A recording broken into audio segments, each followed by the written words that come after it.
Ouviremos na sequência o capitão Fábio Fregapane Silva, o qual apresentará seu artigo intitulado Estudo de Saídas de Emergências, Análise do Dimensionamento.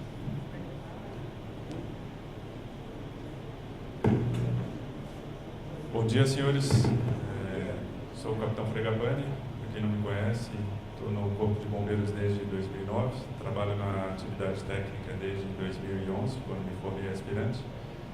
E nesse ano estou trabalhando de ajudante do Coronel Vanderlino, que saiu da DAT, foi para o Subcomando Geral. Sei a inquietude que os senhores devem sentir diversas vezes na atividade técnica e principalmente tentando entender se o que a gente está fazendo está correto, se é aquilo mesmo, da onde que veio aquela informação. Diante dessa inquietude, e quando eu estava fazendo o curso de perícia, eu escrevi esse artigo que de repente possa fundamentar algumas alterações normativas e possa talvez causar nos senhores a mesma inquietude que causou em mim. O que acontece?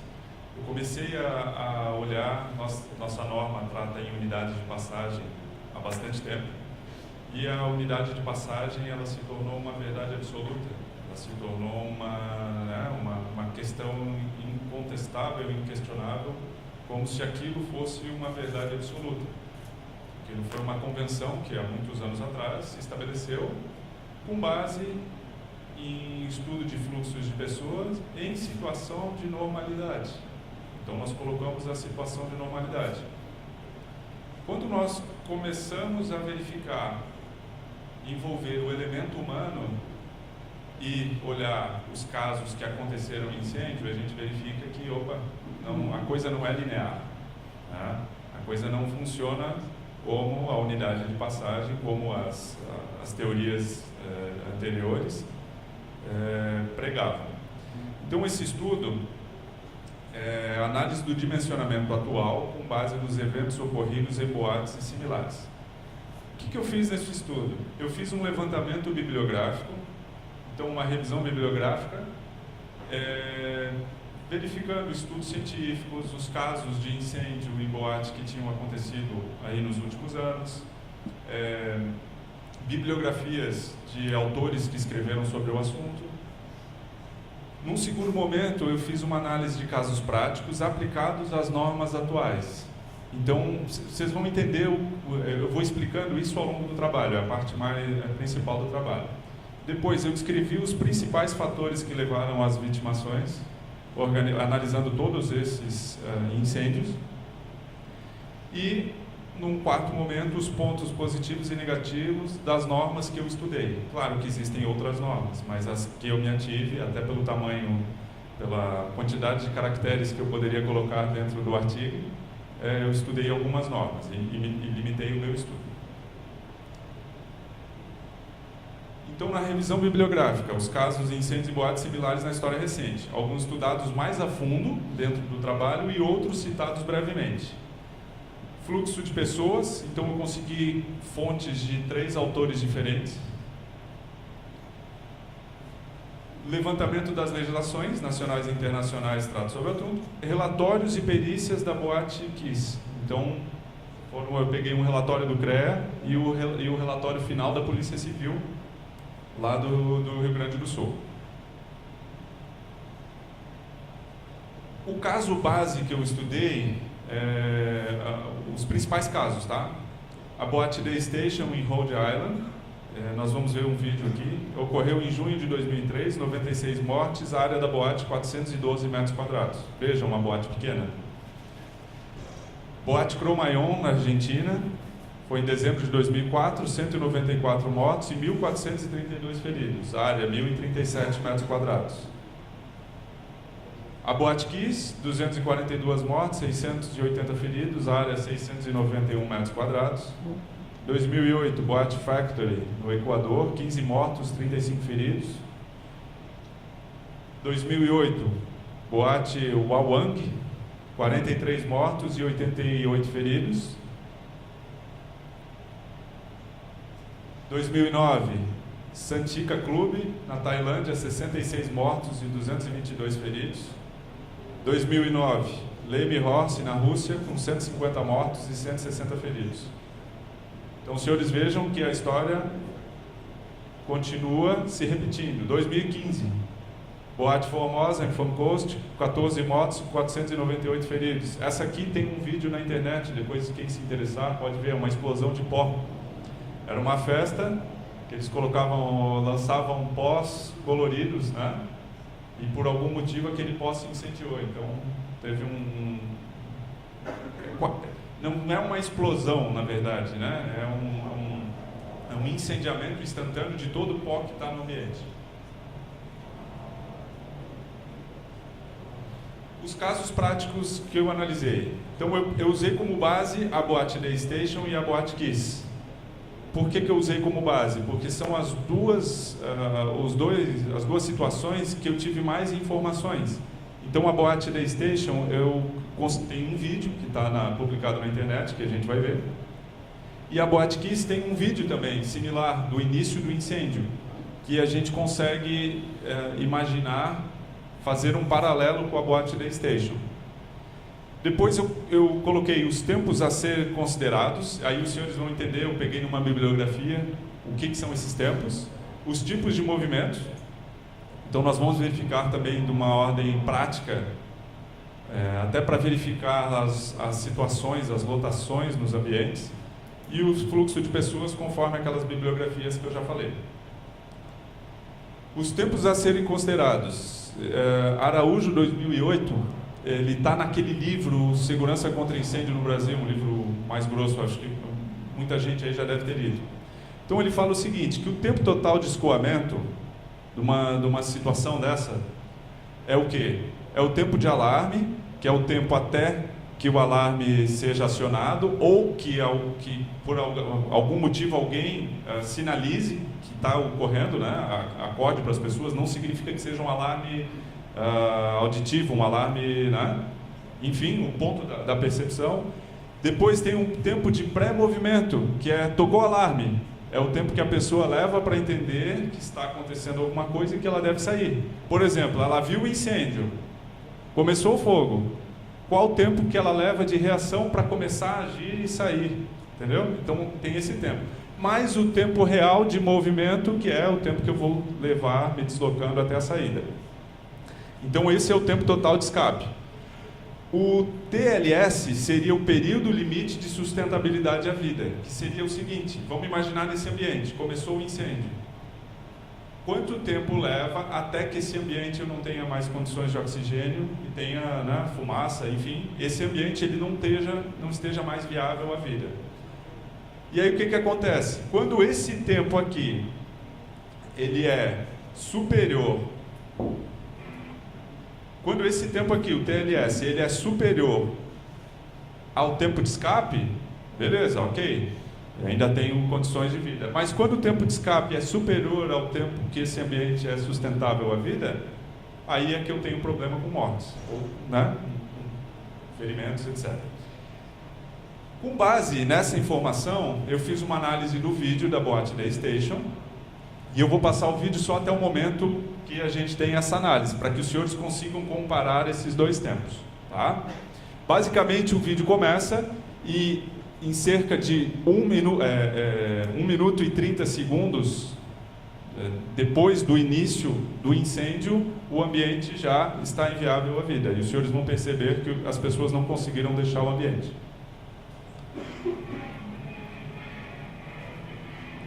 Não sei se tem condições de apagar a luz.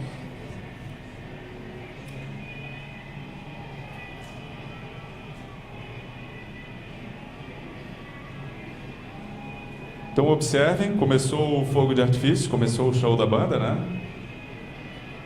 E aí vai começar o incêndio. E no momento que começa o incêndio aparece um start clock aqui, o relógio começa a correr.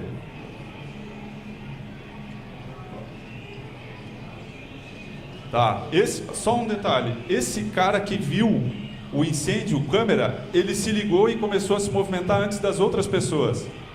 Então ele estava com a consciência tranquila, viu o alarme, que era o próprio fogo, percebeu o risco e se deslocou para a saída.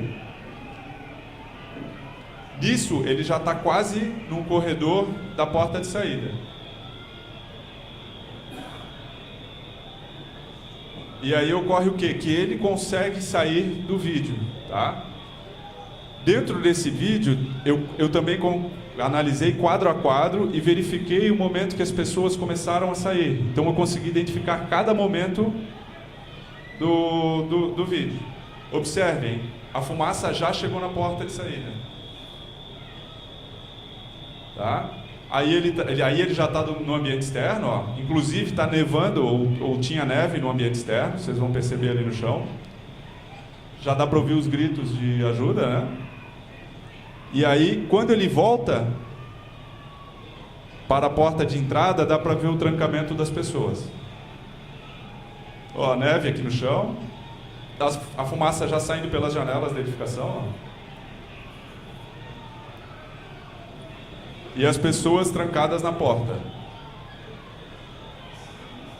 Tá? Ninguém mais sai. Pasmem, senhores, tinha 3 saídas de emergência nessa edificação. Tá? Beleza? Era até aqui que eu queria que os senhores vissem. Só mais um detalhe. O quartel de bombeiros ficava a 500 metros dali e eles chegaram em pouco mais de 4 minutos do início do incêndio. Então eles chegaram muito rápidos no local. Então, análise ali do vídeo. Início do incêndio. Então o tempo zero começa ali, tá? Aqui, ó, o relógio começa no início do incêndio lá. 5 segundos, algumas pessoas percebem o incêndio em sua fase inicial e tentam apontar o incêndio para o vocalista da banda, como se ele fosse tomar alguma providência. Nos 11 segundos, o câmera começa a se deslocar, ou seja, ele percebeu o incêndio nos 5 segundos e nos 11 segundos ele começou a se deslocar. Tempo 14 segundos, um dos cidadãos começa a gritar e indicar para que os demais ocupantes deixem a edificação. Então, aqui foi o alarme geral para as pessoas. Depois disso, 25 segundos, todas as pessoas começam a se deslocar para as saídas. 54 segundos, o câmera deixa a edificação. 1 minuto e 6, a fumaça atinge a porta de saída.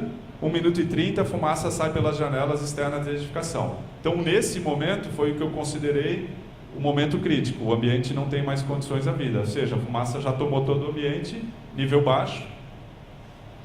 E 1 minuto e 42 é o momento do vídeo que aparecem as pessoas trancadas nas portas. Esse é o da Boate Kiss. Princípio do incêndio lá em cima.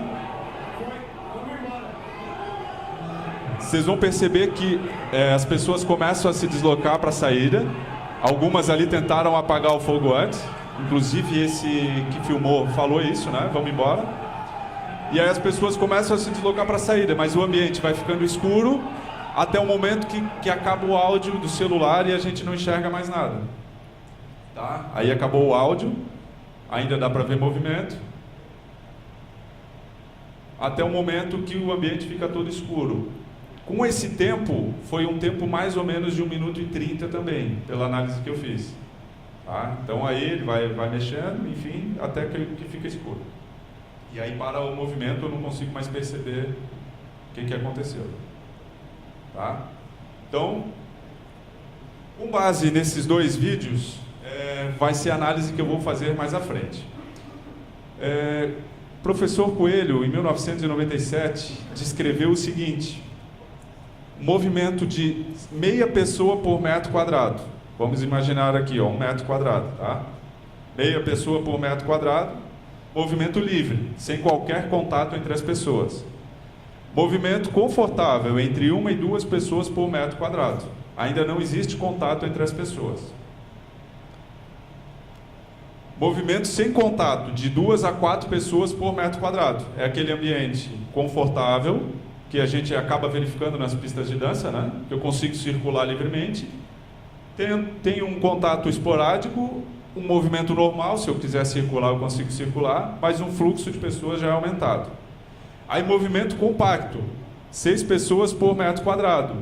O fluxo segundo esse autor, atinge teoricamente o valor máximo, que é o máximo valor que eu ainda consigo circular.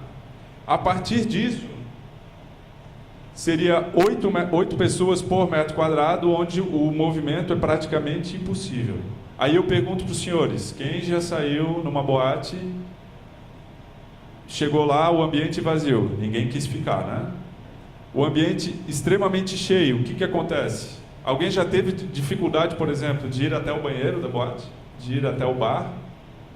Porque não conseguia circular? Essa situação. Tá? Então percebam, é um bom indicativo para superlotação. Não consigo circular no ambiente? Pô, já está superlotado, ninguém precisa desenhar isso. Entenderam essa dinâmica dele? Então ele descreve essa questão dos movimentos.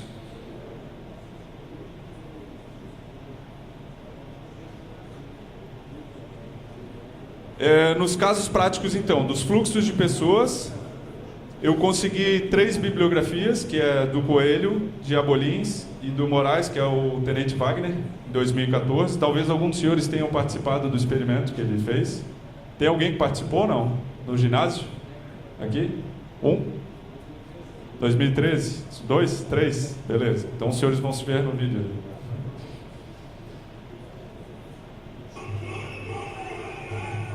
Esse é o experimento realizado lá no ginásio, com diferentes densidades, uma porta de 1,20 m.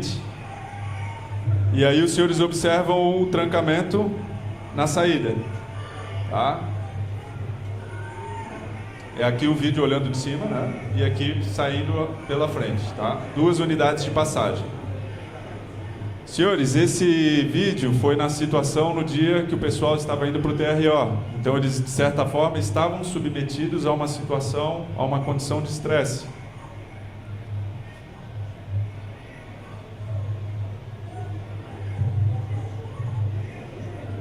Nesse vídeo aqui eram 280 pessoas, 4 pessoas por metro quadrado.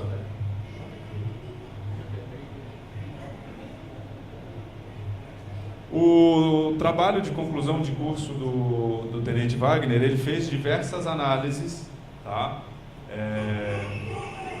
Ele fez diversas análises com esse vídeo e validou os resultados do vídeo em um software de fluxo de pessoas e começou a brincar com o software. Então depois, se o pessoal tiver interesse em olhar os resultados do trabalho dele, é muito interessante. O que me interessou no trabalho dele? A questão do fluxo de pessoas por segundo por unidade de passagem. Então foi uma das fontes aqui. O professor Coelho, ele descreve 2 fluxos, um fluxo normal e um fluxo em condição de pânico, tá? E Abolins, um fluxo também normal, são similares aqui de Abolins e o fluxo normal do Coelho. Aí o que eu peguei? Eu peguei a Boate Kiss, o exemplo real, ou seja, o que estava instalado na Boate Kiss, que era uma porta única e pela dimensão dessa porta, se eu não me engano era 3,91 m. E aí eu fiz análise com base nesses fluxos de qual teria sido o tempo de escape. Os senhores lembram quantos segundos o ambiente se tornou inviável? 90. Então, em todas essas situações, levaria mais tempo pelo fluxo de pessoas do que o que estava instalado na Boate Kiss. E aqui eu fiz uma análise pela NBR, o que deveria pela NBR, então eram 8 unidades de passagem. Conforme esses fluxos, levaria 100 segundos pelo fluxo do Tenente Wagner, talvez 3 segundos abaixo do que seria o limite do ambiente inviável à vida. E pela nossa IN09, quando nós fizemos a alteração em 2013, que passou para 2 pessoas por metro quadrado o cálculo, foi nisso aqui que nós pensamos. Na prática, o dono da boate vai botar quantas pessoas dentro da boate? Quantas está previsto em norma ou quantas ele quiser? Na prática, ele acaba botando quantas ele bem entender. Os senhores concordam com isso? E aí o que acontece? Antes dessa alteração, nós estávamos prevendo uma pessoa por metro quadrado. Se é uma pessoa por metro quadrado, o pessoal entra na boate e olha aquela quantidade de pessoas, ninguém fica na boate. 2 pessoas por metro quadrado de área bruta estava razoável, porque efetivamente na área de pista vai dar um pouco mais de pessoas. Então, na prática, o que nós fizemos? Alteramos o cálculo da quantidade de pessoas por metro quadrado e colhemos o fruto que foi a largura de portas. Então, nós praticamente dobramos a largura de portas. Pela nossa norma, com essas 13 unidades de passagem, então, daria, conforme as bibliografias, 3 delas daria suficiente para que as pessoas saíssem da edificação. Em uma das bibliografias, um tempo superior. Tá? Então, isso, de certa forma, a nossa norma está um pouco melhor do que as outras normas, mas tem uma bibliografia que pode indicar que tenha problema. Beleza? Depois da apresentação ontem do Coronel Negrisolo, essa inquietude talvez tenha uma outra fonte de consulta que possa servir de subsídio para que nós escrevamos as normas. Depois tem as inscrições aqui embaixo, né, do como foi feito, enfim. Aí a penúltima parte, eu citei lá na parte de revisão bibliográfica, mas eu trouxe para cá como forma de organizar um pouco melhor a apresentação. Mas no trabalho ainda está lá na revisão, tá? Então, a NFPA 101, os pontos positivos que eu defini. Ela define 2 saídas de emergência como mínimo, distância no mínimo, mínima entre elas, como sendo igual à metade da diagonal da área considerada. Essa informação aqui está na nossa norma atual, né? Para populações entre 500 e 1.000 pessoas, no mínimo 3 saídas, e acima de 1.000 pessoas, no mínimo 4 saídas. A origem é essa norma. Pontos negativos, ela usa 1,5 pessoa por metro quadrado para o cálculo, podendo subestimar o público que o proprietário da edificação vai colocar no caso real. A NCC, que é uma norma australiana, pontos positivos, mínimo de 2 saídas e pelo menos 1 saída em cada pavimento. As saídas não devem possuir bloqueios em suas descargas. Caso necessário, devem ser previstas barreiras, olha que interessante, para bloquear o estacionamento de veículos. Isso é no exterior da edificação. Então, um dos itens que estava no relatório da Polícia Civil do Rio Grande do Sul acerca da Boate Kiss é que carros estacionados na frente da boate atrapalharam a saída das pessoas. Então, a norma australiana ela prevê essa liberação do espaço externo. Ainda na norma australiana, reunião de público com auditórios com mais de 500 pessoas, não mais do que 2/3 da largura total das saídas deve estar alocada na entrada principal. Densidade permitida para bares e boates, 2 pessoas por metro quadrado. Aumento da largura total das saídas, um dos resultados que nós colhemos aqui. Como último ponto positivo da norma australiana, a obrigatoriedade de controle de fumaça e chuveiros automáticos para as reuniões de público. Tá? Então é obrigatório, eles não questionam isso. E os negativos, eu não consegui encontrar pontos que fossem negativos relativos ao que a gente vinha estudando. Da NBR 9077, positivos, exigência no mínimo de 2 saídas. Negativos, não fala no distanciamento mínimo entre as 2 saídas, apenas deve ser uma distante da outra. Na nossa norma antiga era similar, né? Desde 2013, pós-KISS, essa aqui é a nossa. Define larguras mínimas para diferentes áreas, define distanciamento mínimo entre as saídas conforme a NFPA. Normas de controle de fumaça consideradas tão, se não mais importantes do que as chuveiros automáticos. Isso é o que nós queremos alcançar. 50% a 70% das saídas deverão estar na fachada principal, considera a área bruta para fins de cálculo de população, ou seja, a largura das saídas acaba se tornando mais larga. Os negativos, ainda não possuímos normas de controle de fumaça e é de chuveiro automático, mas em breve possuiremos.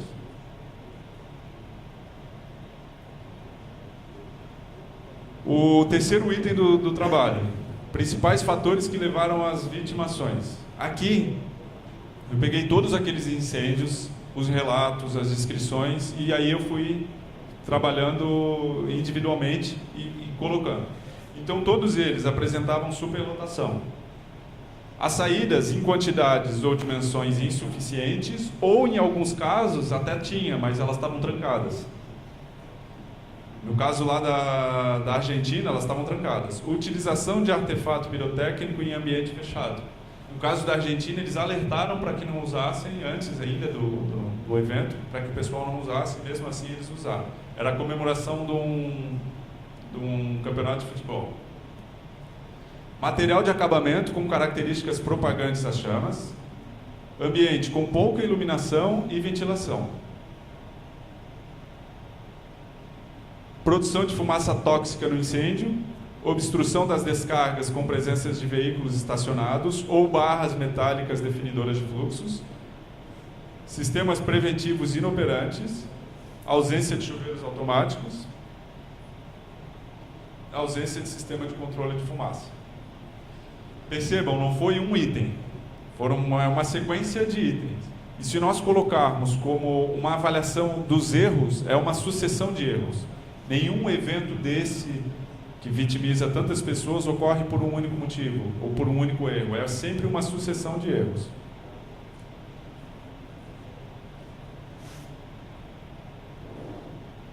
Senhores, o que eu tinha para apresentar para os senhores era isso.